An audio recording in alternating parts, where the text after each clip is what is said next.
ایسے نہیں ہوتا میرے بھائی. صحابہ اکرام کا سٹیٹس میں آپ کو بتاؤں, قبر تو بہت دور کی چیز ہے. صحیح بخاری میں حدیث ہے, نبی علیہ السلام کا ایک غلام تھا مدعم, جو آپ علیہ السلام کی سواری کا کجاوا کسا کرتا تھا. خیبر کے موقع پر ایک نامعلوم تیر اسے لگا, وہ شہید ہو گیا. صحابہ اکرام نے کہا کہ تمہیں شہادت مبارک ہو, نبی علیہ السلام کی خدمت بھی اور موت بھی آپ کی موجودگی میں آئی ہے. بالکل ٹھیک رزلٹ نکالا. لیکن نبی علیہ السلام نے پتہ کیا فرمایا؟ آپ نے فرمایا تم اسے شہادت مبارک کہہ رہے ہو, حالانکہ میں نے دیکھا ہے کہ اس نے مال غنیمت کی ایک چادر چوری کی تھی جو اللہ تعالیٰ نے آگ کی بنا کے اس کے اوپر ڈال دی ہے. صحابہ کرام کو تو سامنے میت کے اوپر کوئی چادر نظر نہیں آئی. ان کے بزرگوں کو نظر آتا ہے جی قبر کے اندر کون نماز پڑھ رہا ہے, کوڑ مار رہے ہو, اور نماز زور کی اور کہہ رہے کہ رات کی آواز باہر سنائی دے رہی تھی. زور میں تو آہستہ آواز سے ہوتی ہے. کوئی جھوٹ گھرنا تھا تو مغرب عشاء کا ذکر کرتا ہے, لیکن وہ چور اپنی لنگوٹی چھوڑ جاتا ہے نا, اور ہم تو تیار بیٹھے ہیں پکڑنے کے لیے. چھوڑی نہ ہو تب بھی ہم پکڑ لیتے ہیں, جب کوئی اتنی چھوڑ کے جائے تو ویسے پکڑی جائے گی. تو صحابہ کرام اپنے گھروں کی طرف دوڑے. اگر کسی نے غلطی سے بھی کوئی ایک رسی کا ٹکڑا بھی اٹھایا تھا نا, یہ سمجھ کے کہ اس کی کیا ورت ہے, لا کے مال غنیمت میں جمع کروایا کہ اس کی وجہ سے ہماری پکڑ نہ ہو جائے. پھر بخاری مسلم میں حدیث موجود ہے کہ نبی علیہ السلام دو قبروں کے پاس سے گزرے تو رک گئے. صحابہ کرام نے کہا یا رسول اللہ آپ کیوں رکے ہیں؟ فرمایا دو قبر والوں کو عذاب ہو رہا ہے. صحابہ کرام کو تو نہیں قبر کا عذاب نظر آیا, ان کے بزرگوں کو کشف القبور ہوتا ہے, جی آخرت کا بتا دینا, اور چھڑ دو آخرت کا 10 دن دینے. یہ دیکھ کے نا, دیکھ کے میری میکینیکل انجینئرنگ کا ایک فارمولہ نہیں پڑھ سکتے, سمجھانا تو دور کی بات ہے, جب تک انہوں نے سیکھا نہ ہو کہانیاں. اور دیکھیں یہ باپا جانی جو ہے نا, یہ کئی بار درس دیتے ہوئے نا اینک لگائی ہوتی ہے انہوں نے, اور جو لوگوں کے دلوں کے حال جانتے ہیں وہ سامنے پیڈ سے پڑھنے کے لیے ان کو اینک لگانی پڑتی ہے. اور زوم کر لیا کرو اینج کر کے, کم از کم انجینئر صاحب دے فتوے تو بچ جاؤ. اینک کے بغیر جو سامنے لکھا ہوا اردو نہ پڑھ سکے وہ دل کے حال جانے گا. کہانیاں کرانیاں بند کرو. جھوٹ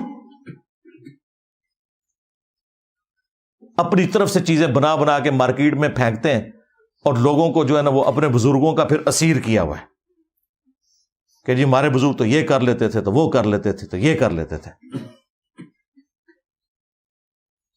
تو نبی علیہ السلام نے کہا ان دو قبر والوں کو عذاب ہو رہا ہے. ان میں سے ایک چگلی کھاتا تھا, دوسرا پیشاب کے چھینٹوں سے نہیں بچتا تھا. آپ نے پھر ایک درخت کی ٹہنی توڑ کے اس کے 2 حصے کیے, اس پہ لگائے, اور فرمایا جب تک یہ ہری رہیں گی ان کے عذاب میں تخفیف ہوگی نبی علیہ السلام کی دعا کی برکت سے. پھر مسلم شریف میں حدیث ہے, نبی علیہ السلام نے فرمایا کہ میں نے ارادہ کیا کہ میں اللہ سے دعا کروں کہ تمہیں عذاب قبر سنوا دے. دیکھ تو کوئی سکتا ہی نہیں, لیکن پھر میں اپنے اس ارادے سے پیچھے ہٹ گیا. مجھے خدشہ ہوا کہ تم اگر عذاب قبر سن لو تو اپنے مردوں کو دفنانا ہی چھوڑ دو گے, اتنا خوف کھا جاؤ گے. صحابہ اکرام کو تو عذاب قبر دیکھنا تو دور کی بات, نبی علیہ السلام کہتے ہیں تمہیں تو سنوایا بھی نہیں جائے گا. اور یہ لوگ اپنے بزرگوں کے بارے میں کلیم کرتے ہیں. سب کہانیاں بنائی ہوئی ہیں, جھوٹ ہے. جھوٹ بولو اور بولو, بولتے جاؤ, اسی لپیٹتے جاؤں گے تھوڑی. اینڈ ریڈی نے گچھی انہوں آگ لا دیں گے قرآن و سنت کے دلائل سامنے رکھ کے. کہانیاں بنائی ہوئی ہیں, جھوٹ پہ جھوٹ بولتے جاتے ہیں. تو یہ وہ تعلیمات میں آپ کو بتا رہا ہوں موٹی موٹی جو ان کے کلیم ہیں. اور جی بزرگ تھے تو وہ ان کا ایک مرید تھا, اس کی بیوی حافظ قرآن تھی, وہ بیچارہ کوہرا تھا, وہ پریشان ہو گیا. بیوی نے کہا میرے نڑے نہ لگے جو تک تو بھی حافظ نہ بنے. تو ٹائم قیامت تک کی. وہ جناب پریشان ہو کے پیر صاحب کے پاس پہنچا. پیر صاحب نے کہا جی کہ جی صبح, اور یہ وہ واقعات جو انہوں نے کتابوں میں لکھے ہوئے ہیں, بیان کرتے ہیں, یہ وہ ہیں جو تبدیل نہیں ہوئی ہوئی, یہ وہ چیزاں نے. کہتے ہیں جی وہ پیر صاحب نے صبح کے وقت جب سلام پھیرا فجر کی نماز میں, دائیں طرف جتنے تھے حافظ قرآن بن گئے, بائیں طرف جتنے تھے ناظرہ بن گئے. اور لوگ کہتے ہیں سبحان اللہ. اس طرح کوئی حافظ قرآن بنتا ہوتا تو صحابہ صفا کا جو چبوترا ہے 155 صحابہ کا, ان میں سے جو احادیث روایت کرنے والے صحابہ ہیں وہ تو چند ایک ہیں. حضرت ابو ہریرہ رضی اللہ تعالیٰ عنہ, اور ان کے لیے بھی خاص دعا تھی, بخاری مسلم میں آئی. تو وہ حدیثیں نہیں بھولتے تھے. وہ کہتے ہیں میں بھول جاتا تھا, پھر حضور نے میرے لیے دعا کی میں پھر جو بھی نبی علیہ السلام سے سنتا تھا یاد کرتا تھا. لیکن انہوں نے بھی یہ نہیں ہوا کہ نبی علیہ السلام نے کوئی دائیں طرف سلام پھیرا تو ان کو ساری حدیثیں یاد ہو گئی ہیں, محنت سے یاد کی ہیں بعد میں بھی. یہ میں آپ کو فرق بتا رہا ہوں. ورنہ یہ اتنے لوگوں کی نبی علیہ السلام تعلیم کا اہتمام کیوں کرتے تھے؟ حتیٰ کہ مسند احمد میں آیا کہ غزوہ بدر کے جو قیدی تھے کافر, وہ چھوڑنے کے لیے یہ ان کے لیے فدیہ مقرر کیا گیا جن کے پاس پیسے نہیں تھے کہ تم لوگ مسلمانوں کو لکھنا پڑھنا سکھا دو. نبی علیہ السلام نے تو نہیں کہا کہ بھی جس نے لکھنا پڑھنا سیکھنا ہے میرے پیچھے نماز نیت کرے, دائیں طرف سلام پھیروں گا سارے حافظ ہو جائیں گے, بائیں طرف سارے ناظرہ ہو جائیں گے. اس کا مطلب ہے کہ جو کچھ تم اپنے بزرگوں کے بارے میں کلیم کر رہے ہو نا, واقعات, وہ سب کے سب خود فراڈ کے اوپر مبنی ہے. ہم جو تم لوگ صحیح بیان کرتے ہو نا وہ بھی صحیح ماننے کے لیے تیار نہیں. جی شیخ عبد القادر جیلانی نے فرمایا کہ میرے سلسلے میں جو بھی داخل ہو گیا تو اللہ تعالیٰ نے مجھ سے گارنٹی مجھے دی ہے. اندازہ کرے غیر پیغمبر جو 500 سال بعد آیا اس کے بارے میں ایک کلیم کر رہے ہیں, اللہ نے اسے گارنٹی دے دی ہے. رسول اللہ کے بعد جو کہہ رہے ہیں نا مجھے اللہ نے گارنٹی دی ہے, تو سمجھ لو کہ اے مسلمہ کذاب دا چھوٹا پراج ہے, خواہ غلام قادیانی دجال ہے یا کوئی اور ہے. ہم نہیں کہتے کہ عبد القادر جیلانی نے یہ کہا ہوگا, لیکن ان کی ضد ہے. ہم کہتے ہیں اگر ضد ہے تو لو سامو, پھر فتوا لو ساڑھے کو لو. تمام اولیاء کی گردن پہ میرا پاؤں. توبہ توبہ, کیا کبھی ابو بکر عمر عثمان و علی نے یہ دعویٰ کیا کہ تمام صحابہ کی گردن پہ ہمارا پاؤں ہے؟ اور یہ آگے سبحان اللہ پڑھ رہے ہوتے ہیں. عقل کا ماتم کرے.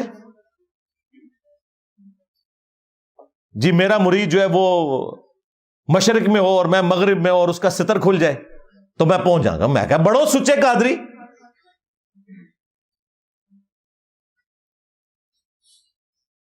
نیچے پجامہ یا کوئی انڈر ویئر پہن کے تو پبلکلی آپ لوگ اپنی تہمت کھول کے بتائیں اور شیخ عبد القادر جیلانی آ کے آپ کی تہمت باندھ دیں. وہ کہتے ہیں نہیں اس طرح تو بزرگوں کو چیک تو نہیں کرنا چاہیے نا, یہ تو ویسے انہوں نے فرمایا تھا. اور پریکٹیکلی ایک ہوا ہے انڈیا میں, ایک مولوی ان کا قادری تقریر کر رہا تھا, بڑا اچھل کود رہا تھا, اس کی شلوار اتر گئی. وہ آپ نے ویڈیو دیکھی ہوئی ہے نا.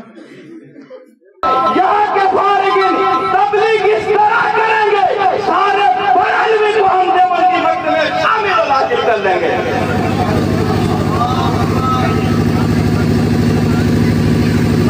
نعرہ تکبیر, نعرہ رسالت, علماء اہل سنت. اور کوئی نہیں شیخ عبد القادر جیلانی اس کی شلوار اوپر کرنے کے لیے آئے. سارے مریدوں کو جنت میں ساتھ لے جاؤں گا. اللہ کے بندو تم نے قرآن و حدیث پڑھا ہی نہیں ہوا. سورہ الشعراء میں جب وہ آیت نازل ہوئی کہ اپنے قریبی رشتہ داروں کو ڈر سنائیے, تو بخاری اور مسلم دونوں میں یہ حدیث موجود ہے. نبی علیہ السلام نے اپنے چچا عباس کو مخاطب کیا, اے نبی کے چچا عباس, میرے مال سے جو لینا ہے لے لے, اگر اللہ کے حضور پکڑا گیا تو میں تیرے کچھ کام نہیں آؤں گا. اے نبی کی پھوپھی صفیہ, میرے مال سے جو کچھ لینا ہے لے لے, اگر اللہ کے حضور تو پکڑی گئی تو میں تیرے کچھ کام نہیں آؤں گا. اے نبی کی بیٹی فاطمہ, میرے مال سے جو تو نے لینا ہے وہ لے لے, اگر اللہ کے حضور تو پکڑی گئی تو میں تیرے کچھ کام نہیں آؤں گا. اندازہ کریں. اور ادھر یہ لوگ کہتے ہیں جی ہم اپنے مریدوں کو بھی ساتھ لے کے جائیں گے جنت میں, اس وقت تک جنت میں داخل ہی نہیں ہوں گے. اللہ سے ڈر جاؤ. یہ تکبرانہ جملے کہ اولیاء کی گردن پہ میرا پاؤں ہے. اچھا پھر یہ بھی یہ پورا قصیدہ ان کی طرف قصیدہ غوثیہ منسوب کیا ہوا ہے, اور وہ پیر میر علی شاہ صاحب کے دربار کے اوپر نا جمعے کے دن مصطفیٰ جان رحمت پہ لاکھوں سلام تو کبھی کبھار ہی پڑھا جاتا ہے, قصیدہ غوثیہ برل وہاں پہ پڑھا جاتا ہے. یہ قیامت تک سورج جو طلوع ہوگا وہ مجھے میری اجازت سے طلوع ہوگا, مجھے بتائے گا کہ کیا کچھ ہونا ہے. پتہ نہیں کیا کچھ کہانیاں لکھی ہیں نے, مطلب وہ جو کوئی صحابی بھی نہیں سوچ سکتا اپنے بارے میں. تو یہ ساری کی ساری باتیں کرنے کے بعد پھر میں بولوں کہ نہ بولوں کہ میرے نبی سا ہے ہی کوئی نہیں, بابے تھے شے ہی کوئی نہیں. کیونکہ یہ جتنے میں نے 7-8 واقعات آپ کو بابوں کے بتائے ہیں نا, اس کے مقابلے میں قرآن و سنت کی تعلیمات بتائی ہیں. تو اب میں حق بجانے میں ہوں یہ کہنے میں کہ نبی کے جیسا ہے ہی کوئی نہیں, بابے تھے شے ہی کوئی نہیں. جو چیزیں نبی علیہ السلام ان کے صحابہ کے لیے نہیں ہیں, تم نے بابوں کے لیے کلیم کی ہیں, تو ہم کہہ رہے ہیں نا یہ ہم بابوں کو توہین کے طور پہ نہیں کہہ رہے. اور ویسے بھی تم نے ہمیں خود یہ کہانی پڑھائی ہوئی تھی کہ جی کوئی بڑے سے بڑا غوث کتب ابدال ہو، وہ کسی صحابی کے گھوڑے کے قدموں کی خاک جو گھوڑے کے نتنوں میں بیٹھے، یہ جو ایک کہانی پوری انہوں نے بنائی ہوئی ہے، کولوئی بنائی ہوئی ہے، چلیں یہ تو مانتے ہیں اس کہانی کو، اس کے برابر نہیں ہو سکتا۔ تم تو کہتے ہو کہ غوث کتب ابدال یعنی تمہارے بابے صحابہ کرام کے گھوڑے کے قدموں کی خاک کے برابر بھی نہیں ہے، جانوروں سے بدتر سمجھتے ہو غوث کتب ابدال کو، تم ظاہر ہے جانوروں سے بدتر سمجھ رہے ہیں، ہم تو اس بات کو نہیں مانتے، کوئی بھی جانور کسی مسلمان سے افضل نہیں ہو سکتا۔ بہرحال تم کہتے ہو کہ وہ ان گھوڑوں کے قدموں کی خاک جو ہے نا وہ افضل ہے تمہارے غوث کتب ابدال سے، تو میں تو چھوٹی بات کر رہا ہوں، بابے تشیعی کوئی نہیں، مجھے تو کہنا چاہیے کہ ابو بکر عمر عثمان و علی جیسا ہے ہی کوئی نہیں، تیرے بابے تشیعی کوئی نہیں، تیرے بابے تھے ابو بکر عمر عثمان و علی کے گھوڑے کی خاک کے مقابلے میں بھی شیعی کوئی نہیں، مجھے تو یہ بولنا چاہیے، تو بڑا ہلکا جملہ بول رہا ہوں، رجوع کرا پھر میں دیتے بھی جی بابے تشیعی کوئی نہیں، بابے تشیعی کوئی نہیں، جی آئے دن انجینئر صاحب نعرہ لگاتے ہیں، تم نے یہ نعرہ لگایا ہوا ہے نا کہ کوئی غوث کتب ابدال جو ہے وہ کسی صحابی کے گھوڑے کے قدموں کی خاک کو نہیں پہنچ سکتا، خود سے ایک جعلی کہانی۔ ہاں یہ ضرور ہے حدیث ابو داؤد کے اندر، جب مولا علی علیہ السلام کے اوپر سب و شتم کروا رہے تھے بنو امیہ کے لوگ کر رہے تھے، حضرت مغیرہ ابن شعبہ کی موجودگی میں، وہ گورنر کوفہ تھے، وہ اپنے سامنے کروا رہے تھے، مسند احمد میں بھی موجود ہے، جدھر پھر ان کو بڑا غصہ آیا حضرت سعید ابن زید کو جو عشرہ مبشرہ میں سے تھے، اور حضرت عمر کے وہ بہنوئی تھے، انہوں نے کہا اوے مغیرہ، اوے مغیرہ، اور ایک روایت میں آتا ہے اس ظالم کو دیکھو اپنے سامنے ایک جنتی کے اوپر لعنت کروا رہا ہے۔ تو انہوں نے کہا کہ نبی کے صحابی کے سامنے یہ ہو رہا ہے کہ ایک جنتی شخص کے اوپر لعنت کروائی جا رہی ہے، میں نے خود رسول اللہ سے سنا تھا ابو بکر جنت میں، عمر جنت میں، عثمان جنت میں، علی جنت میں، طلحہ جنت میں، عشرہ مبشرہ والی انہوں نے حدیث سنائی، اور انہوں نے کہا کہ یاد رکھنا تم بعد کے لوگ جتنے ہو نا، تمہیں عمر نو بھی مل جائے نا، تو جو نبی کا صحابی نبی صلی اللہ علیہ وآلہ وسلم کے ساتھ جہاد میں شریک رہا اور اس کے چہرے کے اوپر گرد آ گئی، مٹی، اس جہاد کی وجہ سے، تو کوئی شخص جو ہے عمر نو بھی اسے مل جائے نا، وہ پوری زندگی نیک اعمال کرتا رہے نا، وہ صحابی کے برابر نہیں ہو سکتا۔ حدیث میں یہ تھا کہ جس صحابی کے جسم پہ گرد آ جائے جہاد کرنے کی وجہ سے، اس صحابی کے برابر، عمر نوح کے برابر بھی کسی کو عمر مل جائے، وہ نیک اعمال کرتا رہے، نہیں پہنچ سکتا۔ انہوں نے کہانی بنا دی کہ جی گھوڑے کے قدموں کی خاک کے برابر بھی نہیں، جو صحیح بات ہے وہ میں نے آپ کو بتائی کیا موجود ہے۔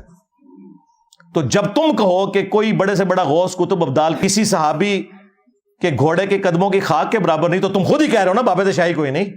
ہم تو پھر بھی بہت بڑی بات کر رہے ہیں کہ نبی کے جیسا ہے ہی کوئی نہیں، بابے تھے شیعی کوئی نہیں۔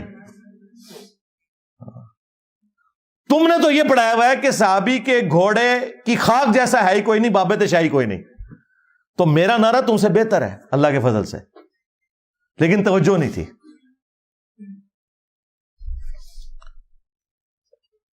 علمی پوائنٹ نمبر 3، وہ کہتے ہیں کہ اسی طرح جن مسلمہ اکابر نے ان کتابوں کی تعریف کی ہے تو ہمارا یہ حسن ظن ہے، بلکہ ان کی علمی ثقافت اور دیانت کے سبب یقین ہے کہ وہ ان الحاقی کلمات پر مطلع نہیں ہوئے تھے۔ لو جی علم غیب فارغ۔ وہ کہتے ہیں ہمارے بزرگوں نے اگر کسی گستاخانہ کتاب کی تعریف کر دی ہے تو اس کا یہ مطلب تو نہیں ہے کہ وہ انہیں مکمل طور پہ پتا تھا کہ اس میں کیا لکھا ہوا ہے۔ آگے وہ مزید اس کی تشریح کر رہے ہیں، بعض اوقات جستہ اور سرسری طور پر کسی کتاب کو دیکھ کر حسن ظن کی بنیاد پر اس کی تحسین کر دی جاتی ہے۔ ہمیشہ ہر ایک کے لیے ہر کتاب کو لفظ بلفظ بغور پڑھنا دشوار ہوتا ہے، پس ہمیں مکمل یقین ہے کہ اگر یہ کلمات ان کی نظر سے گزرتے تو وہ بھی ان کا رد فرماتے اور انہیں الحاقی قرار دیتے۔ تو یہ بابے تو خود فارغ کر دیے، انہوں نے کہا کہ ہمارے بزرگ بس سرسری دیکھتے تھے۔ تو یار تمہارے بزرگ تو پوری کائنات کو اس طرح دیکھ رہے ہیں جیسے رائی کا دانہ ہتھیلی کے اوپر، ہاں کتاب ہاتھ میں پکڑ کے بھی نظر نہیں آئی۔ تو یہ تو میرا عقیدہ تم نے مان لیا کہ کوئی باب علم غیب نہیں جانتے، اور یہ جو تمہارا دعویٰ ہے کہ جی میں پوری اور بلکہ یہ اس عبد القادر جیلانی کی طرف بھی انہوں نے منسوب کیا. وہ کہتے ہیں کہ میں اللہ تعالیٰ کے ملک کو اس طرح دیکھ رہا ہوں, پوری کائنات کو جس طرح ہتھیلی پہ دانا. تو یہ تو دیکھ لیں. یہ کہتے ہیں کہ جی وہ بس انہوں نے بس سرسری طور پہ دیکھا, انہیں نہیں پتا چلا. یہی بھی ہم بھی یہی کہہ رہے ہیں. شکر ہے کہ آپ نے مان لیا کہ آپ کے بزرگوں کو علم غیب کوئی نہیں تھا, انہیں نہیں پتا چلتا تھا. جب دل کیا کسی کتاب کی تعریف کر دی. پھر لکھتے ہیں کہ ان کے بارے میں یہ بدگمانی کرنا کہ انہوں نے اس طرح کی کفریہ عبارت کی تحسین کی ہوگی, شیطان کا دھوکہ, حرام اور بدگمانی ہے.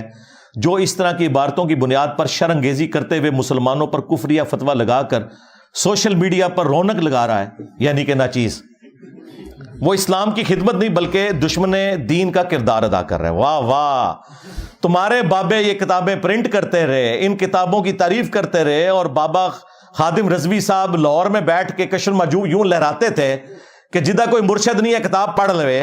ہاں جی, خواجہ نظام الدین اولیاء فرماندے نے جاؤ اپنے بابے آگے جا کے پروٹیسٹ کرو, انہوں نے مزارات ہوتے پروٹیسٹ کرو کہ تم لوگوں کو غلط باتیں کیوں بتاتے رہے.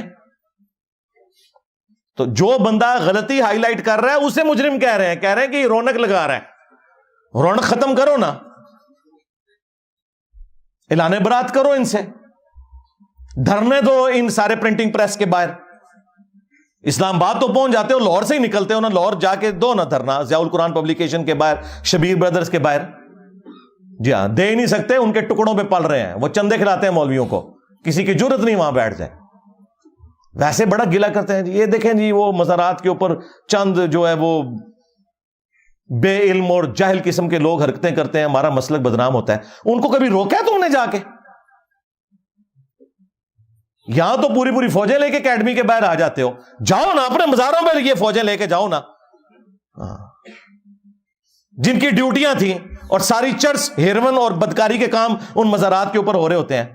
ڈیوٹیاں نہیں پوری کر رہے ہو, چلو تسی ڈیوٹی پوری کر لو, ان کو بدنامی سے بچاؤ. تو بزرگوں کا علم غیب تو ہو گیا فارغ. صرف بزرگوں کا علم غیب فارغ نہیں ہوا, ایک اور خطرناک رزلٹ جو اس سے نکلتا ہے, کیونکہ میں نے ان کے موجودہ بزرگوں سے ثابت کیا ہے, چشتی رسول اللہ, ان کے دو اعلیٰ حضرت ہیں. ایک اعلیٰ حضرت ہیں احمد رضا بریلوی صاحب جو 1921 میں فوت ہوئے, اور دوسرے اعلیٰ حضرت ہیں پیر میر علی شاہ صاحب گولڈوی جو 1937 میں فوت ہوئے. یہ دونوں اعلیٰ حضرت انہوں نے اپنی کتابوں میں چشتی رسول اللہ کو انڈورس کیا. کس طرح؟ اعلیٰ حضرت نے فتاوی رضویہ میں ایک کتاب کی تعریف کی 7 سنابل, اور یہ کہا کہ یہ رسول اللہ کی بارگاہ میں مقبول ہے. اس میں چشتی رسول اللہ نکل آیا. اگر اعلیٰ حضرت کو پتا تھا کہ اس میں چشتی رسول اللہ ہے تو تعریف کیوں کی؟ اور دوسری بات, وہ تو کہہ رہے ہیں رسول اللہ صلی اللہ علیہ وآلہ وسلم نے خواب میں آ کے بتایا کہ میری بارگاہ میں یہ مقبول ہے کتاب. تو کیا نعوذ باللہ نبی الاسلام کا علم غیب بھی جو تم نے عقیدہ کلیم کیا ہوا تھا وہ تو تم نے خود ہی ختم کر دیا؟ پھر چلیں بزرگوں کو نہیں پتا چلا, نبی الاسلام کو بھی نہیں پتا چلا کہ میں اس کتاب کی تعریف کر رہا ہوں جس کے اندر چشتی رسول اللہ لکھا ہوا ہے. اور پھر پیر میر علی شاہ صاحب نے تحقیق الحق فی کلمت الحق کتاب کے اندر انہوں نے چشتی رسول اللہ کو انڈورس کیا ہے, اور غلام احمد قادیانی دجال کو کہا کہ تو نہیں یہ دلیل پیش کر سکتا. یہ بزرگوں کی خاص حالت ہوتی ہے, ان کے لیے یہ بات ہے, تمہارے لیے یہ دلیل نہیں بن سکتی. مان کے گئے ہیں. ان لوگوں کے قلم کی سیاہی تو ابھی خشک نہیں ہوئی. گولڈا شریف میں قلمی نسخے پڑے ہوئے ہیں پیر میر علی شاہ صاحب کے, جی ہاں, بریلی شریف میں اعلیٰ حضرت کے قلمی نسخے پڑے ہوئے ہیں. تو یہ کیسے جان چھڑاؤ گے؟ اور سب سے بڑھ کر رسول اللہ پہ جھوٹ باندھا ہے تم نے کہا نبی الاسلام کی بارگاہ میں یہ کتاب مقبول ہے. اور بخاری مسلم دونوں میں حدیث ہے, مولا علی علیہ السلام کہتے ہیں کہ نبی الاسلام نے فرمایا تھا, دیکھنا میری طرف کوئی ایسی بات منسوب نہ کرنا جو میں نے نہیں فرمائی, ورنہ ایسا شخص اپنا مقام جہنم میں دیکھ لے. آپ اس کو معمولی سمجھ رہے ہیں؟ رسول اللہ کے اوپر جھوٹ باندھنا صلی اللہ علیہ وآلہ وسلم. بخاری مسلم میں حدیث ہے, مولا علی علیہ السلام جنگ صفین سے جب واپس آ رہے تھے تو خوارج کے خلاف قتال کرنے کے لیے نہروان کی جانب جا رہے تھے. تو انہوں نے اپنے ساتھیوں کا موریل بلند کرنے کے لیے کہا, ایک حدیث انہوں نے بیان کرنی تھی, اور وہ حدیث تھی کہ مخلوق کے بہترین لوگ ہوں گے جو خوارج کو قتل کریں گے, کیونکہ خوارج کلمہ گو تھے, لمبی نمازیں تھیں. تو بعض صحابہ اکرام کو ہوا کہ اتنے حاجی نوازی لوگوں کے خلاف ہمیں قتال کرنا پڑ رہا ہے. تو پھر مولا علی نے ان کو سمجھایا کہ بھئی اللہ کے نبی نے فرمایا تھا کہ تم اپنی نمازوں کو ان کے سامنے حقیر سمجھو گے. وہ قرآن پڑھیں گے لیکن حلق سے نیچے نہیں اترے گا. تو یہ حدیث بیان کرنے سے پہلے بخاری مسلم میں الفاظ ہیں کہ جنگ صفین سے واپسی پہ نہروان جاتے ہوئے مولا علی نے کہا کہ میں آسمان سے زمین پر گر پڑوں, مجھے یہ تو گوارا ہے, لیکن یہ گوارا نہیں کہ میں کوئی ایسی بات رسول اللہ کی طرف منسوب کروں جو میں نے خود اپنے کانوں سے نہ سنی ہو. اور پھر انہوں نے حدیث بیان کی کہ مخلوق کے بہترین لوگ ہوں گے جو خوارج کو قتل کریں گے. یعنی مولا علی یہ کہتے ہیں کہ اگر کوئی شخص آسمان سے زمین پر گر پڑے اور اس کے لاش کے ٹکڑے ٹکڑے ہو جائیں, یہ جو تکلیف ہے یہ چھوٹی تکلیف ہے. اس سے بڑی تکلیف یہ ہے کہ جو شخص رسول اللہ پہ جھوٹ منسوب کرے حدیث کی شکل میں, خواب کی شکل میں, کسی بھی فارم میں, جو اسے عذاب ہونے والا ہے وہ اس سے بڑا عذاب ہے. تو اعلیٰ حضرت جب یہ فتاوی رضویہ میں لکھ رہے تھے کہ سبع سنابل کتاب رسول اللہ کی بارگاہ میں مقبول ہے, نبی علیہ السلام نے خواب میں زیارت کروائی ہے ایک بندے کو, تو انہیں خیال نہیں آیا کہ یہ کیا ہے. تو اعلیٰ حضرت صرف فارغ نہیں ہوئے ہیں بلکہ وہ فتوے کی زد میں ہے کہ انہوں نے نبی اسلام کے اوپر بھی جھوٹ باندھا ہے اور نبی صلی اللہ علیہ وآلہ وسلم کے علم غیب کے اوپر بھی حملہ کیا ہے. ہم رسول اللہ کے لیے علم غیب مانتے ہیں, جو رسول اللہ کے لیے علم غیب نہ مانے وہ گمراہ نہیں ہے, کافر ہے. لیکن فرق یہ ہے کہ جو اللہ بتاتا ہے, وما کان اللہ لیطلعکم علی الغیب, تم عام لوگوں کی تو یہ شان ہی نہیں ہے کہ اللہ تعالیٰ انہیں غیب پر اطلاع دے. وَلَٰكِنَّ اللَّهَ يَجْتَبِي مِن رُّسُلِهِ مَن يَشَاءُ, بلکہ اللہ تعالیٰ چاہتا ہے اپنے رسولوں میں سے جسے چاہے چن لیتا ہے, ان کے اوپر غیب کھولتا ہے, انہیں غیب کی خبریں دیتا ہے اور وہ آگے امتوں تک پہنچاتے ہیں. تو نبی اسلام کے اوپر بھی جھوٹ باندھا ہے. سیکنڈ لاسٹ علمی پوائنٹ نمبر 4, وہ لکھتے ہیں پس اگر ہماری ان گزارشات کے بعد کوئی ان پر کفر کے فتوے لگانے کے لیے بضد اور مصر رہے, ایمی خام خواہ, بھئی ہم ان پہ فتوے نہیں لگا رہے, عبارتوں پہ لگا رہے ہیں, بندے ہمارے سامنے موجود نہیں, ہم نے کیوں لگانے ہیں فتوے, جھوٹ بول رہے ہو ہم دردیاں لینے کے لیے. ہاں جب تم کہتے ہو نا کہ انہوں نے کہی ہے تو معرفت کی بات ہوگی, پھر ہم کہتے ہیں کہ ہاں اگر انہوں نے بھی کہی ہے نا تب بھی وہ بھی پھر گمراہ ہوئے. اور اس طریقے سے بات کرنا یہ کوئی عیب والی بات نہیں ہے, یہ ذہن میں رکھیے گا, اس میں کوئی گستاخی والا پہلو نہیں ہے. صحیح مسلم کے مقدمے میں امام مسلم لے کے آئے کہ حضرت علی کی وفات کے بعد ابن عباس نے حضرت علی کے کچھ فیصلے منگوائے جو خلیفۃ المسلمین کی حیثیت سے وہ کیا کرتے تھے کوفے میں. جب وہ شفٹ ہو گئے تھے تو حضرت ابن عباس وہ فتوے پڑھتے جاتے تھے اور کہتے تھے اللہ کی قسم علی نے یہ نہیں لکھا ہوگا, اللہ کی قسم علی نے یہ فیصلہ نہیں کیا ہوگا, اگر علی یہ فیصلہ کرتے تو علی بھی گمراہ ہو جاتے. افسوس انہوں نے ایک قیمتی علم کو ضائع کر دیا. یعنی ابن عباس کہہ رہے ہیں کہ حضرت علی کی شہادت کے بعد ان کی طرف لوگوں نے غلط عقائد منسوب کر دیے, ان کے نام سے فیصلے چھاپنے شروع کر دیے. اب وہ فیصلے پڑھتے جا رہے ہیں ابن عباس اور کہہ رہے ہیں کہ یہ علی نے نہیں کہا, علی یہ ایسا نہیں کر سکتے. اور پھر پتہ کیا بولا, اگر علی ایسا کرتے تو علی بھی گمراہ ہو جاتے. تو کیا گستاخی کر دی مولا علی کی. تو جب تم کہتے ہو نا تمہارے بزرگوں نے یہ بکواسیات ارشاد فرمائے ہیں, تمہارے کہنے پہ پھر ہم کہتے ہیں کہ ہاں اگر انہوں نے بھی کہے نا تو وہ بھی پھر گمراہ ہو گئے تھے. یہ کہتے ہیں انجینئر صاحب نے بزرگوں کو گمراہ کہتا.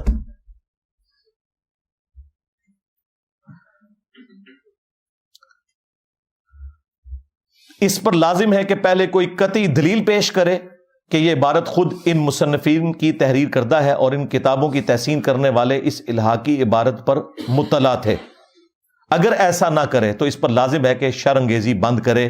ان کتابوں کے ناشرین پر بھی لازم ہے کہ اس طرح کی تحریف شدہ عبارتوں کو ان کتابوں سے نکال دیں. دیکھیں پورے فتوے 4 صفحوں کے فتوے میں صرف ایک لائن آئی ہے پرنٹ کرنے والوں کے بارے میں, باقی سارا غصہ میرے پہ نکال رہے ہیں کہ تو کیوں دسیا کہ گند لکھے ہے.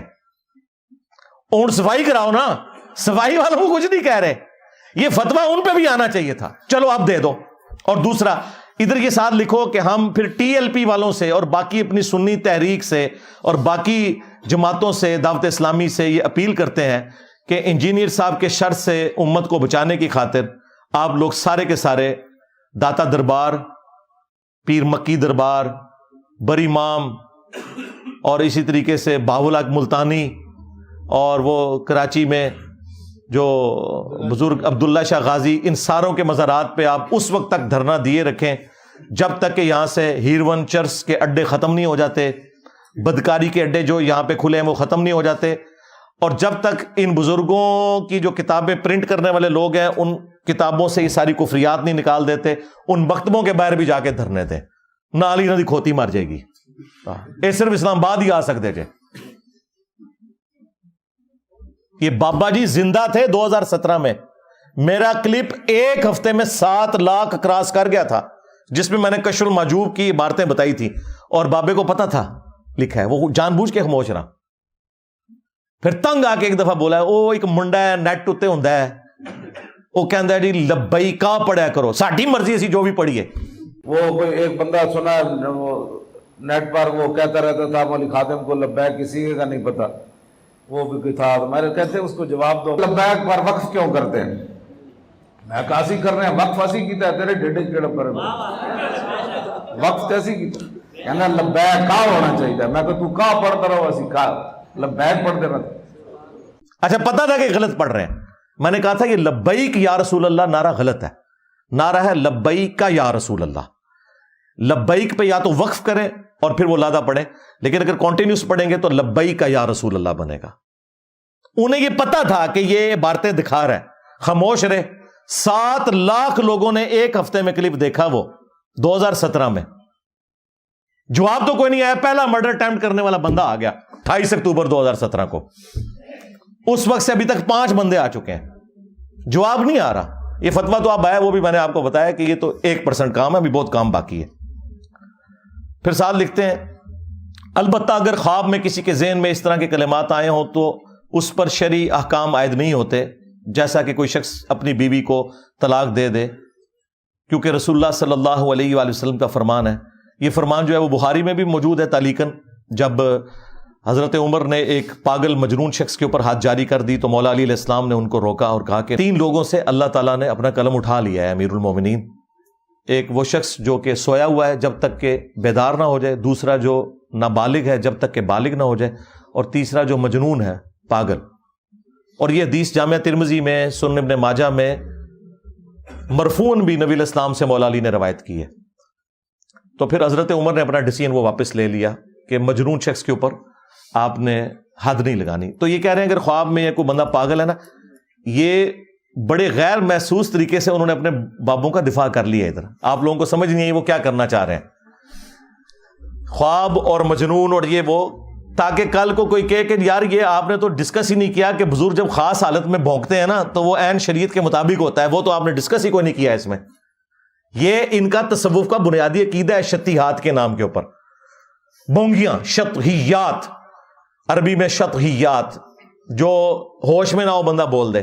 لیکن شطحیات بھی جو تصوف کی تھی وہ اللہ سے متعلق ہیں. سبحانی ما اعظم شأنی جو بایزید بستامی کہتا تھا, یا انا الحق منصور الحاج نے کہا, وہ کہتے ہیں وہ اللہ کے لیے دیوانگی تھی, ان پہ فتویٰ نہیں آتا, لیکن کہتے ہیں با خدا دیوانہ باش, با محمد ہوشیار. وہ کہتے ہیں محمد کے لیے اگر یہ دیوانگی دکھاتے صلی اللہ علیہ وآلہ وسلم, پھر ہم شتیات کے کھاتے میں نہیں مانتے. تو میں تو جتنی باتیں کر رہا ہوں وہ سب کی سب با محمد ہوشیار والی ہیں. میں با خدا دیوانہ باش والی تو بات ہی نہیں کر رہا ہوں فی الحال. تو اس میں یہ پھر سہارا لیتے ہیں کہ وہ بزرگ خاص حالت میں ہوتے ہیں, مجنون ہوتے ہیں. آپ کو بتایا انہوں نے کیا بتایا ہوا ہے کہ اگر کوئی شخص جھوٹی موٹی بھی قادیانی لکھ کے جرمنی چلا جائے تو وہ کافر ہو جائے گا, نکاح بھی ٹوٹ گیا, بیعت بھی ٹوٹ گئی, تجدید ایمان کرے گا. اور اپنے بزرگوں کے بارے میں یہ لوگ کہتے ہیں کہ جی وہ خاص حالت میں اس طرح کی چیزیں بول دیتے تھے, ان کے اوپر شرعی گرفت نہیں ہوگی. کلمات تو کفر ہے لیکن ان کے اوپر گرفت نہیں ہوگی. اچھا ایک طرف یہ کہتے ہیں گرفت نہیں ہوگی, دوسری طرف کہتے ہیں کتابوں میں کسی نے داخل کر دی ہیں. ایک جگہ کھڑے نہیں ہوتے. اصل میں ان کا دل نہیں مان رہا, ان کا دل نہیں مان رہا کہ ہم اپنے بزرگوں کی غلطی کو اس اعتبار سے ایکسیپٹ کر لیں کہ ان سے یہ مس ہینڈلنگ ہوئی ہے. اس لیے مناظروں میں جا کے دفاع کرتے ہیں. خواجہ نے کیا فرمایا, سنو کہ میں کون ہوں اور کیا ہوں.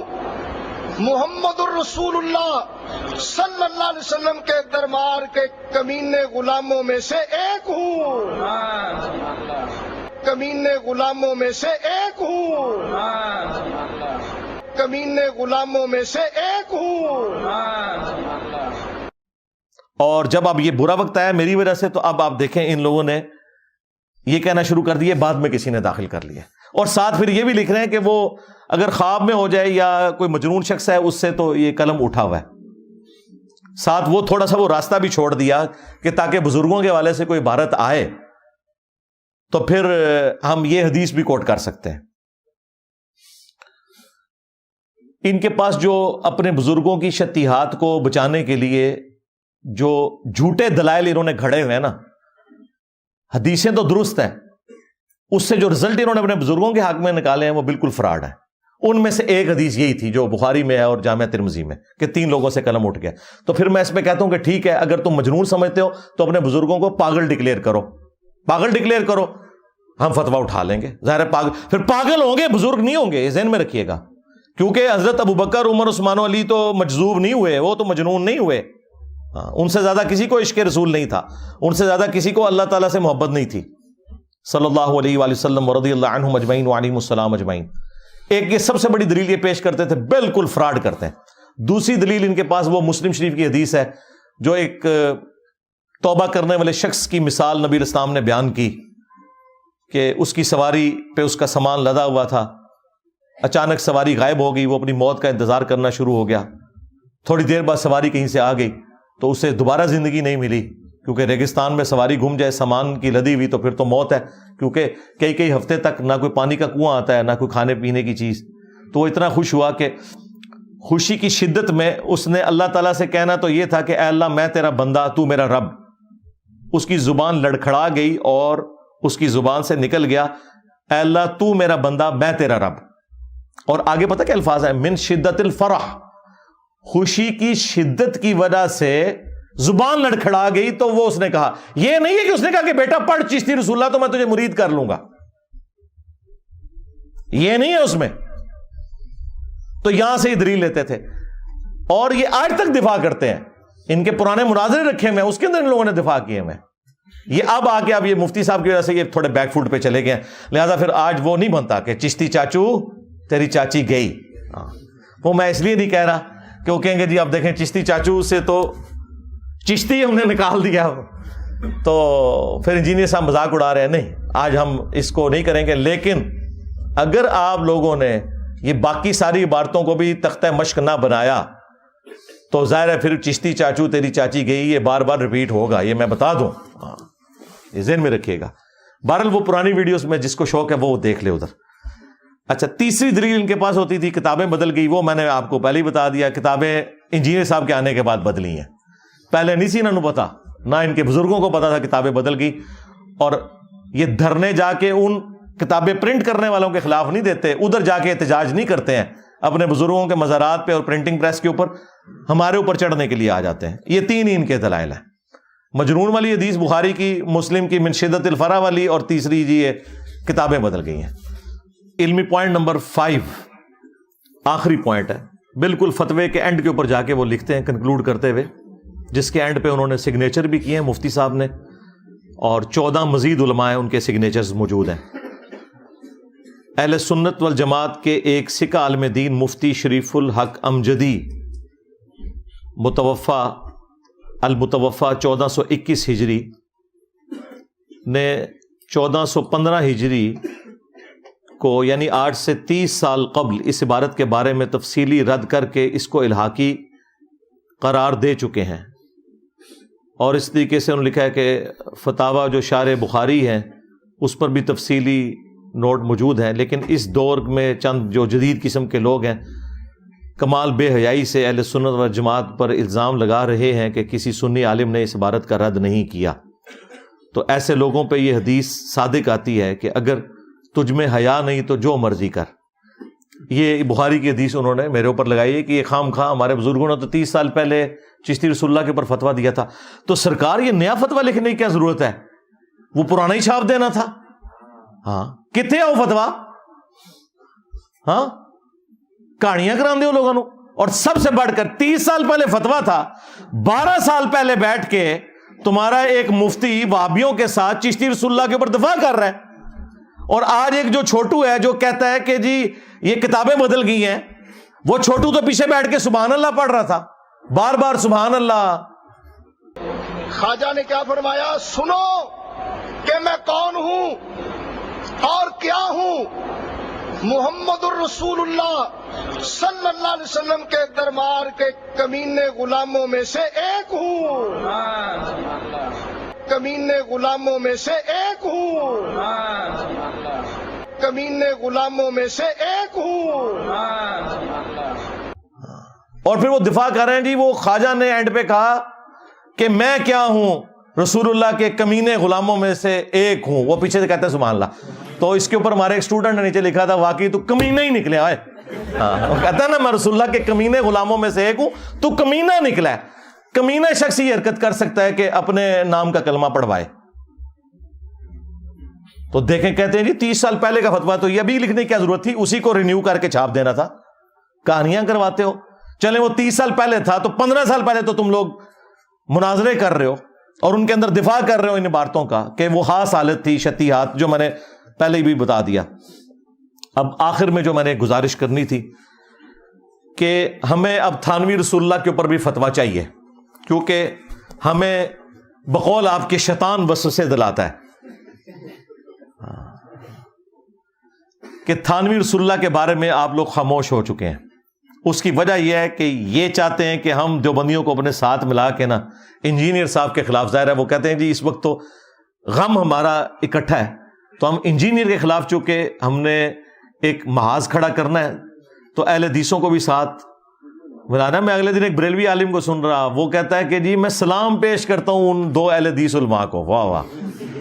اعلیٰ حضرت نے تو فتاویٰ رضویہ میں لکھا ہوا ہے کہ جو کسی وہابی کے سلام کا جواب دے تو اس کا بھی نکاح ٹوٹ جاتا ہے، تجدید ایمان کرے گا۔ تو سلام پیش کرنا ہے، او مولوی تیری زنانی گئی، جیڑا کہہ رہا ہے میں سلام پیش کرتا ہوں، سلام تو پیش کیتا تیری زنانی گئی بقول اعلیٰ حضرت ہے، جا بھائی تو تے پہلے نکاح جا کے دوبارہ کر، بیعت بھی گئی ایمان بھی گیا۔ ہاں یہ پچھلے دنوں کہیں اویس رضا قادری صاحب نے صرف ہاتھ ملایا ایک ایئرپورٹ کے اوپر ایک دیوبندی عالم سے، ویل چیئر کے اوپر تھا ایک بوڑھے ذوالفقار نقشبندی صاحب، اب وہ انجینئر بھی ہیں عالم بھی ہیں، یہ وہ جو کہتا ہے نا وہ ایک مفتی ان کا دیوبندیوں کا، یہ اس کے پیر صاحب ہیں، الیاس گھمن صاحب کے بھی پیر صاحب ہیں، پیر ذوالفقار نقشبندی صاحب۔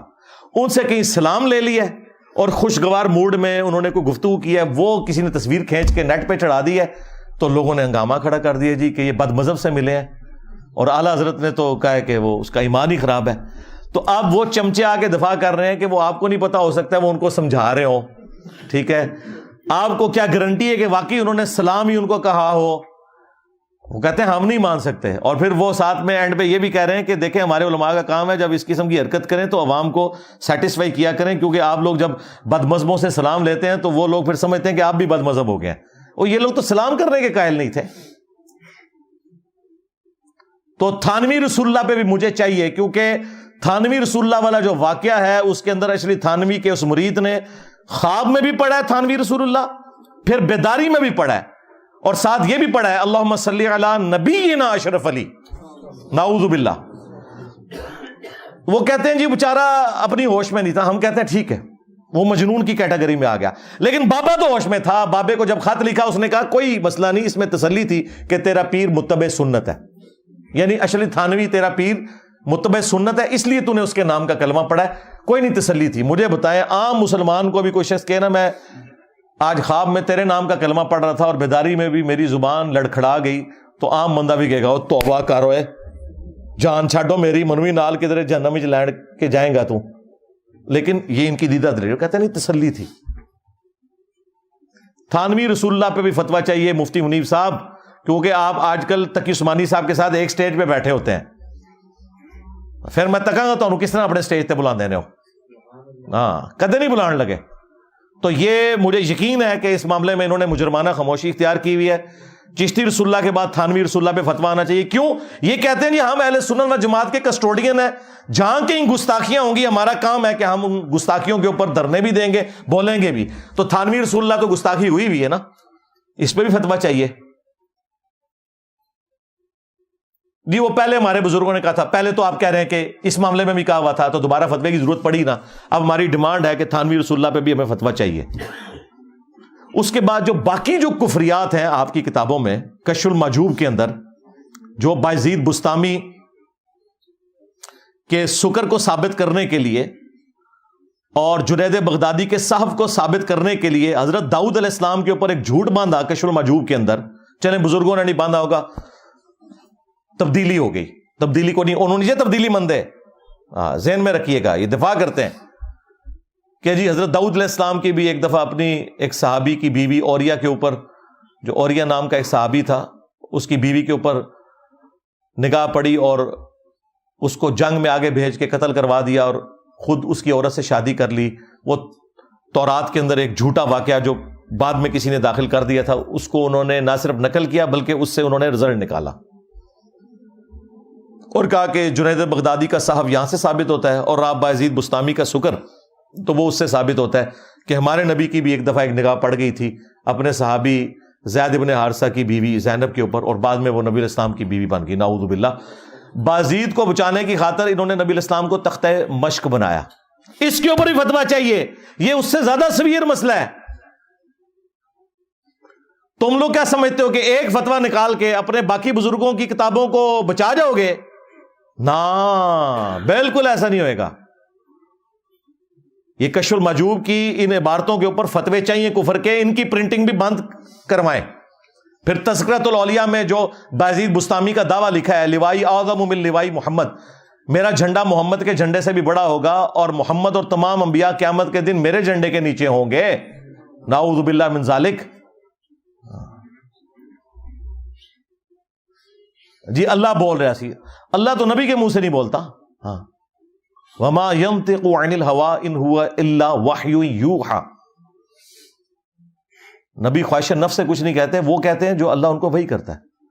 تم لوگوں نے یہ نبی علیہ السلام کے بارے میں جو چیز ثابت نہیں تھی اپنے بابوں کے بارے میں کر دی. خیر ان واقعات کی میں نے انجینئرنگ کئی دفعہ کی ہے. یہ بھی جو مفتی حنیف قریشی صاحب حافظہ اللہ تعالیٰ نے جو ڈرامہ بازی کی تھی اس کے اوپر میری تفصیلی ویڈیو ہے. آج وہ ٹائم نہیں, میں صرف عبارتیں بتا رہا ہوں کہ ان عبارتوں کے اوپر ہمیں فتوے چاہیے. پھر کشف المحجوب اور تذکرۃ الاولیاء دونوں کے اندر لکھا ہے کہ امام ابو حنیفہ رحمۃ اللہ علیہ نے ایک خواب دیکھا کہ نبی علیہ السلام کی قبر میں اتر کے وہ آپ کی ہڈیاں چن رہے ہیں, بعض کو بعض سے الگ کر رہے ہیں, نعوذ باللہ. اگر اس کے بعد لکھا ہوتا ہے یہ شیطانی خواب ہے ہم مان لیتے ہیں. وہ کہتے ہیں فضیلت ہے, اس میں آپ کو بشارت دی گئی تھی کہ نبی علیہ السلام کی سنتوں کو جمع کریں گے. سرکار وہ کتاب کتنے ہے جتنے سنتا جمع ہوئی ہیں نے؟ امام بخاری نے اگر سنتیں جمع کی ہیں, سرکار یہ ہمارے بابا بخاری کی کتاب پڑھی ہوئی ہے. ہم ان بابوں کو مانتے ہیں جو کتابوں کو مانتے ہیں, جو کتابوں کے غدار ہیں ان بابوں کو نہیں مانتے. تو امام ابو حنیفہ رحمۃ اللہ علیہ پہ جو تم نے یہ جھوٹا خواب منسوب کیا کشف المحجوب میں, تذکرۃ الاولیاء میں, دونوں میں, تو یہ تو گستاخانہ خواب ہے. نبی علیہ السلام کی کیا قبر مبارک میں ہڈیاں ہیں؟ نعوذ باللہ. تم نے تو حیات النبی کا جو عقیدہ ہے اس کے اوپر خود قاتلانہ حملہ کر دیا ہے. تم نے لوگوں کو کیا عصمت انبیاء کی تبلیغ کرنی ہے؟ تو یہ شیطانی خواب ڈکلیئر کرو گے, اس سے فضیلت نہیں. نبی علیہ السلام کے بارے میں اگر اس طرح کا خواب اللہ تعالیٰ نے دکھانا ہوتا تو یہ دکھاتا کہ امام ابو حنیفہ نبی علیہ السلام کے برتن جمع کر رہے ہیں, آپ کا کرتا, آپ کا آسا مبارک, ہڈیاں قبر میں اتر کے. توبہ توبہ توبہ. اس کے اوپر بھی ہمیں فتویٰ چاہیے. باقی میں نے 19 گستاخانہ عبارتیں ہائی لائٹ کی ہیں, سب پہ فتویٰ چاہیے, خواہ وہ دیوبندیوں کی ہوں, خواہ بریلویوں کی, خواہ وہابیوں کی, کیونکہ یہ ہمارا مشترکہ مسئلہ ہے. یہ نہ کریں کہ دیوبندیوں کے بارے میں آپ خاموش ہو جاتے ہو تاکہ انجینئر کے خلاف ہم ان کو یوز کر سکیں. یہ بیچ میں ان کی مکاری یہ ہوتی ہے, تب یہ ایک پلیٹ فارم پہ اکٹھے ہوئے ہوتے ہیں. وہ کہتے ہیں کہ ٹھیک ہے تم نے ہمیں کچھ نہیں کہنا, ہم نے تمہیں کچھ نہیں کہنا. ساری عبارتوں میں فتوے چاہیے. اندھا دھند پیروی کا انجام 2009 میں پرنٹ ہوا تھا, 14 سال پہلے, اور اسی کو میں نے پھر 2013 میں 23 فروری 2013 کو 71B مسئلہ ریکارڈ کروایا تھا, انڈیا اور پاکستان کے بزرگوں کی 19 گستاخانہ عبارات کا تحقیقی جائزہ. اس میں میں نے وہ 19 عبارتیں ڈسکس کی ہیں. ہر عبارت کے اوپر فتویٰ چاہیے.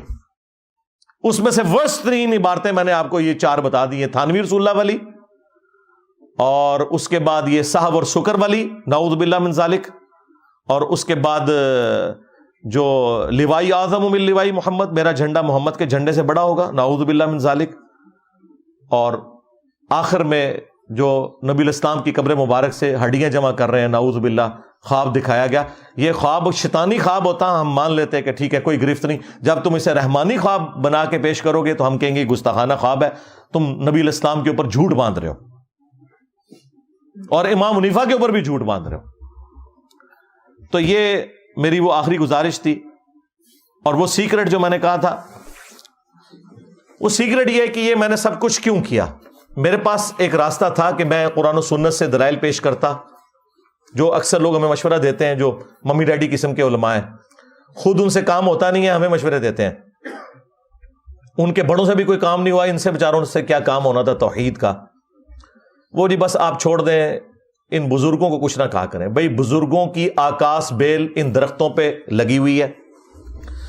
جب تک آکاس بیل کو آپ اس درخت سے نہیں اتاریں گے، جو آپ درخت کو خوراک دیں گے وہ کبھی بھی درخت کو نہیں پہنچے گی، بلکہ وہ آکاس بیل جو ہے وہ درخت کے تنے کو بھی خشک کر دیتی ہے. یہ بزرگوں کی آکاس بیل ہے جس کو میں نے اتارا. اس کو اتارنے کے لیے اگر میں قرآن و سنت کا صرف راستہ اختیار کرتا، انہوں نے پتہ کیا کہنا تھا، او جی بخاری مسلم تو سلطان بہو نے بھی پڑھی ہوئی تھی، قرآن سلطان بہو کو نہیں آتا تھا. تم کہتے ہو ایاک نعبد و ایاک نستعین، تو پھر سلطان بہو نے کیوں کہا سن فریاد پیراں دیا پیرا میری فریاد سنی کن تر کے ہو، بیڑا میرا وچ کھپراں دے جتھے مچ بھی نہ بیندے ڈردے ہو. تو یہ سلطان بہو پھر کیوں عبد القادر جیلانی سے مدد مانگتے رہے؟ انہیں نہیں تھا پتا کہ قرآن میں لکھا ہوا ہے. اب آپ اگر یہ کہیں کہ بھئی ان کو نہیں پتا تھا، کہیں گے اوہ توبہ توبہ توبہ توبہ توبہ، یہی کہیں گے نا. یہ بھی نہیں کہہ سکتے. اگر آپ کہیں کہ نہیں ان کو کم پتا تھا مجھے زیادہ پتا تھا، کہیں گے دیکھیں کتنا تکبر کر رہا ہے ان کو. تو اس کا البتہ کیا تھا، باپے فارغ کرتے ہو. چشتی رسول اللہ، تھانوی رسول اللہ، صاحب اور سکر کی عبارت، لیوائی اعظم من لیوائی محمد، یہ ساری عبارتیں اتنی بار کھرچو کہ کینسر بنا دو. یہ میری دعوت کا سیکرٹ ہے جسے میں نے انجینئر کی ڈاکٹرن کا نام دیا. ہاں، اور دیکھو انجینئر دی ڈاکٹرن کام کر گئی ہے. بڑے بڑے مواحد آئے بیچارے ناکام ہو کے دنیا تو گئے، گالاں کھا کے گئے، کام کوئی نہیں ہویا. میں نے یہ دیکھے جس طریقے سے یہ میں نے اس کی دوائی اینٹی وینم تیار کیا جسے میں پھکی کہتا ہوں، الزامی جواب، ان کی گستاخانہ عبارتیں انہی کی کتابوں سے نکالی، کیونکہ ان کا یہ گمان تھا اور ان کا یہ زوم تھا کہ ہمارے بزرگ گستاخ نہیں تھے، باقی سارے گستاخ ہیں. میں نے ان کی کتابوں سے ان کو الٹ دیا اللہ کے فضل سے. ہاں اب دیکھیں، اب ان کو قرآن بھی سمجھ آ رہا ہے، بخاری بھی سمجھ آ رہی ہے، مسلم بھی سمجھ آ رہی ہے. کیوں؟ میں نے ان کا دماغ صاف کر دیا، آکاس بیل اتار دی ہے کہ یار بزرگ تو اتنی کتابوں میں لکھ کے گئے ہیں. کہتے ہیں نہیں بزرگ تو نہیں لکھ کے گئے، بعد میں تبدیل ہو گئے ہیں. یہ بھی بہت بڑی کامیابی ہے کہ مان گئے ہیں کہ بزرگوں کی کتابیں محفوظ نہیں ہیں. مطلب کیا ہے پتہ ہے اس کا مطلب کیا ہے؟ کہ آندہ سے بزرگوں کی کتابوں سے دین نہیں حاصل کرنا، دین قرآن و سنت سے حاصل کرنا ہے. سرکار یہی تو ہم کہہ رہے ہیں، مرنے سے پہلے اے مسلمان کر لے اس پہ غور، کتابوں کا خدا اور ہے، بابوں کا خدا اور، کتابوں کا پیمبر اور ہے، بابوں کا پیمبر اور، کتابوں کا دین اور ہے، بابوں کا دین اور. اگرچہ وہ بابے بھی اسی نبی کو، اسی کتاب کو، اسی سنت کو مانتے تھے، اسی اللہ کو مانتے تھے، لیکن ان کوالٹیز کے ساتھ نہیں جو کتابوں میں آئی ہیں، بلکہ ان کوالٹیز کے ساتھ جو ان کے بابوں نے سکھائی ہیں. تو یہ وہ ہمارا سیکرٹ تھا اور اللہ کے فضل سے وہ کام کر گیا. اب الحمدللہ ہمارا یہ جو دعوت کا کام ہے یہ ٹیک آف پوزیشن سے اوپر اب ہوا میں چلا گیا. یہ پہلے زمین پہ تھا، اب انہوں نے ہمیں پاور کے طور پر تسلیم کر لیا. ہماری وجہ سے ہی ہوا ہے. دیوبندی نہیں ان سے چشتی رسول اللہ پہ فتویٰ دلوا سکے، اہل حدیث نہیں دلوا سکے، شیعہ نہیں دلوا سکے. الٹا مناظروں میں یہ لوگ دفاع کرتے رہے اور وہ چھوٹو پیچھے بیٹھ کے سبحان اللہ پڑھتا رہا. خواجہ نے کیا فرمایا، سنو کہ میں کون ہوں اور کیا ہوں. محمد الرسول اللہ صلی اللہ علیہ وسلم کے دربار کے کمینے غلاموں میں سے ایک ہوں، کمینے غلاموں میں سے ایک ہوں، کمینے غلاموں میں سے ایک ہوں. اہل حدیث نہیں کام کروا سکے، انجینئر صاحب نے کروا لیا. تو آپ پھر پتہ چلا کہ باباؤں کے بابا کون ہیں. ہاں، اور یہ تفنن کے طور پہ. ہم یہ بھی نہیں کہتے کہ آپ ہمیں مجدد مانیں کہ جو کام اور نہیں کر سکے، اعلیٰ حضرت کے نامکمل مشن کی تکمیل الیاس قادری صاحب نہیں کر سکے، ٹھیک ہے، انجینئر صاحب نے آ کے حسام الحرمین کا اگلا ورژن نکال دیا، حسام الحرمین پارٹ 2. اعلیٰ حضرت انجینئر محمد علی مرزا، ایک یہ ہمارے اسٹوڈنٹ نے نیچے لکھا تھا، نیو اعلیٰ حضرت انجینئر محمد علی مرزا. اور یہ سب کچھ تفنن کے طور پہ کر رہا ہوں. میرا کیا لینا دینا میرے بھائی اس طرح کی چیزوں سے. ہم تو اپنے نام کے ساتھ بھی حافظہ اللہ بھی نہیں کبھی خود لکھتے. نہ کسی اسٹوڈنٹ کو کہا کہ اس طریقے سے ساتھ دمیں لمبی لمبی کوئی لگانی ہے. حالانکہ یہ دعائیہ کلمات ہیں, کہہ سکتے ہیں, کسی کو بھی کہہ سکتے ہیں. لیکن یہ الحمدللہ یہ فتوے کے اوپر میرا ریبٹل آنا ضروری تھا, کیونکہ جب ہم ان کو گستاخانہ عبارتوں کے اوپر کرٹیسائز کرتے تھے, اب ان کی طرف سے فتویٰ آیا, تو یہ میری اخلاقی دینی ذمہ داری تھی کہ میں اس فتوے کو اپریشیٹ کرتا, اور نہ صرف اپریشیٹ کرتا, جو اس کے اندر لوپ ہولز ہیں ان کو بھی ہائی لائٹ کرتا, اور مستقبل کے لیے ان کو میں چھوڑوں گا نہیں, اس لیے کہ یہ صرف ایک عبارت کے اوپر فتویٰ ہے, ابھی کام بہت باقی ہے. ہاں اعلیٰ حضرت نے بھی 5 عبارتیں نکالی تھی نا اسام الارمین میں, ایک پہ تو فتویٰ نہیں نہ دیا, 5 تھیں. ویسے تو ابھی اعلیٰ حضرت کی اگر میں زبان میں بات کروں تو مجھے ان سے پتہ کیا کہلوانا چاہیے اینڈ پہ, کہ تم کہو کہ آج تک جتنے لوگوں نے اسے پرنٹ کیا, ہاں جتنے لوگوں نے ان کتابوں کی تعریف کی, جتنے لوگوں نے اس کے اوپر مناظرے لڑے, وہ سب کے سب کافر, ان کے کفر میں شک کرنے والا بھی کافر, سارا فرقہ ہی فارغ ہو جائے گا. کسی نہ کسی درجے میں کوئی نہ کوئی چین جڑ جائے گی پیچھے جا کے, کیونکہ اعلیٰ حضرت نے اسام الارمین میں اسی طریقے سے لکھا ہے. لیکن ہم صرف عبارتوں کے اوپر بات کرتے ہیں. باب اللہ کے پاس جا چکے, وہ اللہ کو خود جواب دے ہوں گے. اگر انہوں نے یہ کہا ہے بھگتیں گے, اگر نہیں کہا اللہ کے حضور بری ہیں بالکل. لیکن ہم نے ان کی وکالت نہیں کرنی, ہمیں کوئی چیز پابند نہیں کرتی کہ ہم رسول اللہ صلی اللہ علیہ وآلہ وسلم اور ان کے اہل البیت اور ان کے صحابہ کرام علیہم رضوان اور جو ثقہ تابعین ہے, یا اس کے بعد جو آنے والے محدثین ہیں جو ایگریڈ اپان صحیح العقیدہ ہیں, ان کو چھوڑ کے باقی لوگوں کا کہیں دفاع کریں.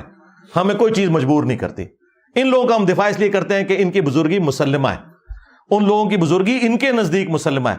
ہمارے نزدیک اس لیے نہیں ہے کہ ان بزرگوں کا تعارف ہی یہ کتابیں تھیں, یہ کتابی فراڈ نکل آئیں, الحاقی باتیں نکل آئیں, سب کچھ ختم ہو گیا.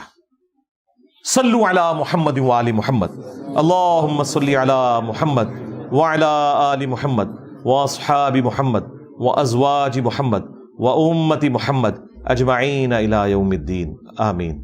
اللہم انی اسألک بانک انت اللہ لا الہ الا انت الاحد الصمد الذی لم یلد ولم یولد ولم یکن لہ کفوا احد. اللہم صلی علی محمد وعلی آل محمد. ربنا آتنا فی الدنیا حسنہ وفی الآخرۃ حسنۃ وقنا عذاب النار. ربنا آتنا من لدنک رحمہ وہیئ لنا من امرنا رشدا. لا الہ الا انت سبحانک انی کنت من الظالمین. اللہم اغفر لحینا ومیتنا وشاہدنا وغائبنا وصغیرنا وکبیرنا وذکرنا وانثانا. اللہم من احییتہ منا فاحیہ علی الاسلام ومن توفیتہ منا فتوفہ علی الایمان. اے اللہ, جن جن بھلائیوں کا سوال تیرے محبوب صلی اللہ علیہ وآلہ وسلم نے تجھ سے کیا, ہمارے حق میں, ہمارے ماں باپ کے حق میں, ہمارے بیوی بچوں کے حق میں, پوری امت کے حق میں قبول و منظور فرما. جن جن چیزوں کے شر سے تیرے محبوب علیہ السلام نے تیری پناہ طلب کی, تمام مسلمانوں کو ان چیزوں کے شر سے اپنی پناہ عطا فرما. بالخصوص فلسطین کے مسلمان, کشمیر کے, چائنا کے, انڈیا کے, افغانستان کے, یمن, عراق, شام, پاکستان, جہاں کئی مسلمان کس پرسی کی زندگی گزار رہے ہیں, غیب سے ان کی عزت, آبرو, جان و مال کی حفاظت فرما. اے اللہ, ہمیں کتاب و سنت کی تعلیمات پر عمل کر کے دوسرے بھائیوں تک پہنچانے کی توفیق عطا فرما. اے اللہ, جو مسلمان فوت ہو چکے ان کی مغفرت فرما, جو زندہ ہیں قبر و آخرت کی تیاری کرنے کی توفیق عطا فرما, جو بیمار ہیں انہیں شفاء کلی عطا فرما. حاضرین کے دلوں میں جو جو نیک اور جائز دعائیں ہیں قبول فرما. تمام مسلمانوں کی تمام دینی, دنیاوی, جسمانی, روحانی, ظاہری, باطنی پریشانیاں, تکلیف, مصیبتیں, دکھ تر, بیماریاں, دشواریاں دور فرما. اے اللہ, ہمارے ملک پاکستان کی خیر فرما, پورے عالم اسلام کی خیر فرما. عالم اسلام کو اندرونی اور بیرونی خطرات سے محفوظ فرما. سبحان ربک رب العزت عما یصفون وسلام علی المرسلین والحمد للہ رب العالمین. وصلی اللہ علی النبی الکریم وعلی آلہ واصحابہ اجمعین الی یوم الدین, آمین.